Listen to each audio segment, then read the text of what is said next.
kita di channel Cahaya Murai. Sebenarnya bingung ya mau ngobrol masalah apa gitu kan, tapi kemarin ada dari teman-teman kita yang mau belajar ternak. Jadi hal apa aja sih yang perlu diperhatikan ketika awal beternak, ya kan?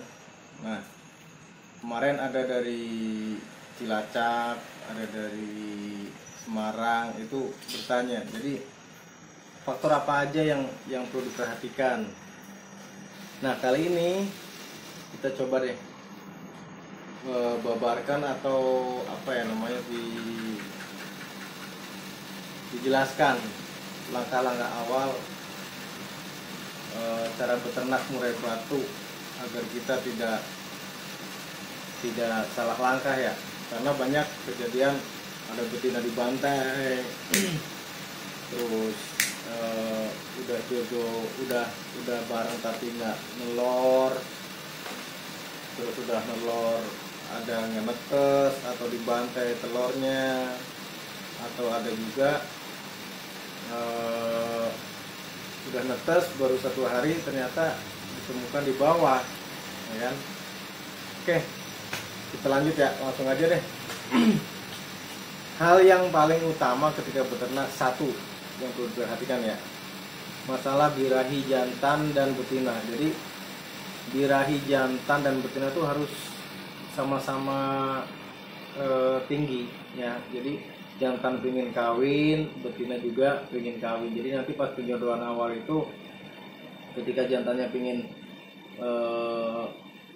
kawin tapi betinanya nggak mau, nanti ujung-ujungnya pembantaian betina, ya. Terus bagaimana caranya untuk menyamakan tingkat birahi antara jantan dan betina? Oke, langsung ya. Satu, kita bisa ngasih suplemen atau makanan atau EF yang dosisnya agak tinggi. Salah satunya bisa dari kroto, terus cacing atau ulet hongkong. Nah, porsinya itu seperti apa sih? Oke, kita jelasin ya. Jadi ketika masa penjodohan perlu diperhatikan ciri-ciri betina yang udah siap mapan itu seperti apa sih, ya kan? Nah, satu hal yang paling gampang ketika mau penjodohan itu, betina dimasukkan dulu ke dalam kandang ternak, ya kan? Nah, di situ kita kasih EF sepuasnya pokoknya. Jangkrik makanan utama, terus keduanya cacing, ketiganya ulet hongkong, keempatnya kroto, ya kan? Bagaimana porsinya? Kita jelasin, ya kan? Untuk kroto dulu ya. Untuk kroto itu kita kasih, usahakan tiap hari walaupun sedikit tapi ada. Yang keduanya ulet hongkong kita kasih sepuasnya. Kita beli taruh 5.000 atau 10.000, kita taruh di cepuk atau tempat makan yang agak gedean, taruh di dalam kandang buat pakan khusus betina ya. Nah, terus untuk cacing. Untuk cacing itu kita kasih 3 hari sekali, porsinya 3 ekor cacing. Gimana kalau terlalu banyak atau terlalu sedikit, gitu kan? Kalau terlalu banyak efeknya, satu, betinanya mudah melemak. Terus kalau terlalu sedikit, nanti jadi birahinya itu juga kurang stabil atau kurang cocok, ya kan? Jadi pengalaman di Cahaya Murai itu, awal penjodohan itu 3 hari sekali 3 ekor, itu untuk betinanya saja. Nah, untuk jantannya, ya kan? Untuk jantannya itu kita lihat kondisinya. Kondisi jantan itu, 1 bisa birahi, 2 emosinya terlalu tinggi, ya kan? Nah, birahi ini kita bisa lihat nanti ketika direndengkan atau disandingkan dengan si betinanya, ya kan? ketika betina di dalam terus sudah birahi, dia ngeleper, terus kita lihat respon jantan. Respon jantannya seperti apa, ya kan? Satu, respon jantan yang siap mengawini itu dia akan ngayunkan kepala, atau kalau dibilang itu ngular ya. Jadi si kepalanya itu ngular, ngerayu. Jadi bunyi ngerayu sama tarung itu beda ya. Ngerayu. Nah, dia berarti kemungkinan sudah siap untuk mengawini. Ini cara yang paling ampuh, ya kan? Cara paling aman, paling ampuh. Kalau udah seperti itu, bisa langsung dimasukkan jantannya ke poiler atau kandang ternak, ya kan? Tapi jangan lupa, tetap harus dipantau, ya kan? Harus dipantau karena ada beberapa murai batu jantan ketika dimasukkan dia masih ngerayu, terus betinanya ngerayu juga, tapi pas saat mau kawin itu si betinanya dia pergi atau ketakutan. Nah, ini yang ditakutkan nanti si jantan itu jadi ngebantai betina, dia jadi ngejar-ngejar betina, akhirnya dipacokin atau terus dia dihajar, bahasanya dihajar, dan kemungkinan yang paling parah itu efeknya betinanya sampai mati. Jadi perlu dipahamin ya buat teman-teman semua, harus dipantau. Nah, berapa lama sih pemantauannya gitu kan? Banyak yang bertanya juga kemarin.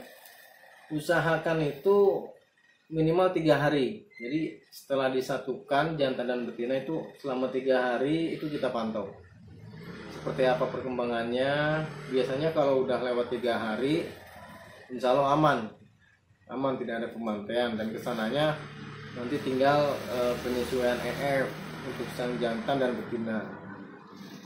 Nah, langkah apa saja atau pemberian EF yang seperti apa supaya murai batu ini dia cepat bertelur, ya kan? Satu, dari segi pakan jangkrik itu pakan utama. Terus yang keduanya sama, ulet tongkongnya kita jor, ya kan? Nah, terus untuk cacingnya itu ditambahin 1 ekor. Jadi 3 hari sekali 4 ekor kita kasihin ke pasangan yang baru antara jantan dan betina. Nanti dia akan makan bareng. Terus untuk air mandi, ya kan? Air mandi itu kita wajib ada ya. Jadi setiap hari itu harus ada bak mandi. Bak mandi ini diisi air yang nantinya dia akan mandi. Si jantan dan betina dia akan mandi bareng biasanya. Ya kan, kalau udah jodoh mandi bareng. Nah, di situ nanti akan terjadi kesejajaran birahi antara jantan dan betina. Nah, terus untuk protonya seperti apa? Proto itu kita campur dengan bahan-bahan kalsium, nutrisi dan sebagainya lah ya. Banyak toko-toko di daerah kita masing-masing yang menjual macam-macam nutrisi. Kalau kita biasanya pakai ini, ya kan? Kita pakai ini. Jadi ini kita masukkan ke air minum ya. Soal ini masukkan air minum. Ini tujuannya itu untuk menaikkan birahi atau perangsang si betina biar dia cepat nelor. Terus buat birahi jantan juga sama. Nah, untuk kalsiumnya, bahan kalsium, ya kan? Bahan kalsium seperti yang teman-teman sudah ketahui banyak ya. Jadi banyak toko online atau toko kios-kios burung, ya kan, di daerah teman-teman semua itu menjual macam-macam kalsium. Nah, kalau di Cahaya Murai itu kita pakainya kalsium. Ini bukan promo ya, sorry ya, bukan promo, tapi ini kita saling berbagi bagaimana caranya kita nanti breeding, ya kan? Nah, kita pakai kalsium. Ini banyak fungsinya nih. Nanti kita jelaskan di periode berikutnya ya. Ini cuma awal aja lah. Yang penting ini harus penting nih. Jadi nanti efeknya akan bagus untuk telur, mencegah egg breeding, kesehatan trotolan setelah menetas, supaya tidak cacat atau pincang. Kebanyakan banyak yang pincang ya. Kemarin banyak yang tanya juga kenapa trotolan di Cahaya Murai kok bagus-bagus gitu kan. Bagus-bagus, terus kakinya juga nggak ada yang cacat, nggak ada yang tetelo, alhamdulillah ya kan. Ini sapi ini. Nah next ya. Untuk selanjutnya, andai kata si burung itu sudah nelor. Oh ya, ciri-ciri untuk nelor itu satu, itu si betina dia pasti akan angkut sarang. Biasanya periode jangka waktunya itu sekitar 2 minggu atau 3 minggu setelah penjodohan. Setelah penjodohan 2 minggu atau 3 minggu dia si betina akan angkut sarang. Nah pas angkut sarang ini jangan lupa juga kroto itu wajib tiap hari, wajib walaupun sedikit tapi harus ada ya kan. Untuk cacing porsinya sama, jangkrik makanan utama, terus ulat tongkong juga masih harus ada ya kan. Nah setelah menelor ya kan? Setelah angkut sarang terus menelor, untuk pakannya kita rubah. Jadi jangan sampai pakannya disamakan seperti saat penjodohan ya kan. Nah saat penjodohan kenapa semuanya diporsir makanannya ya kan, kita kasih di jor gitu kan, karena tujuannya itu untuk menaikkan birahi jantan dan betina supaya dia cepat birahi untuk kawin.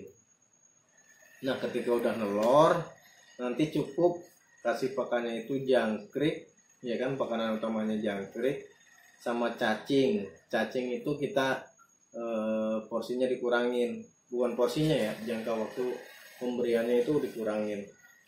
Jadi yang tadinya 3 hari sekali 4 ekor sekarang menjadi 4 hari 4 ekor.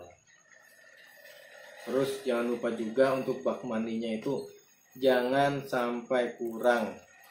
Ini faktor terpenting juga ya, ketika udah nelor itu si jantannya itu mudah birahi. Nah ini kita antisipasinya itu air mandinya jangan sampai kurang, sama pemberian cacingnya juga jangan sampai terlewat. Karena kalau sampai terlewat terus jantannya birahi lagi, pingin kawin lagi atau emosinya naik lagi, itu dampaknya bisa satu ngebantai telur. Nah yang kedua bisa lebih parah lagi, itu betinanya juga akan dibantai ya kan. Oke next, setelah menelor itu kita punya waktu masa angrem itu sekitar 13 hari ya. Jadi kurang lebih itu sekitar 13 hari dari masa pertama angrem ya kan. Masa pertama angrem itu 13 hari kita tunggu. Untuk jangka apa namanya ya, jangka lebihnya kita kasih 2 hari, jadi total itu 15 hari. Kalau sudah lebih dari 15 hari itu biasanya sudah dipastikan zong. Nah bagaimana cara mengetahui zong atau tidak? Memang banyak penangkar atau banyak suhu semuanya ya kan. Itu ada yang pakai diagnosa pakai senter. Jadi si telur itu nanti kita senter di teropong ya kan, nanti kelihatan. Tapi kalau buat saya pribadi janganlah, nanti takutnya justru malah telurnya dibantai ya kan, karena si telur sudah dipegang sama kita. Nah si betinanya marah, akhirnya telurnya dimakan juga. Karena apa? Jadi balik lagi ke dasarnya. Jadi pada dasarnya itu murai batu itu dia tipikal fighter yang mudah terusik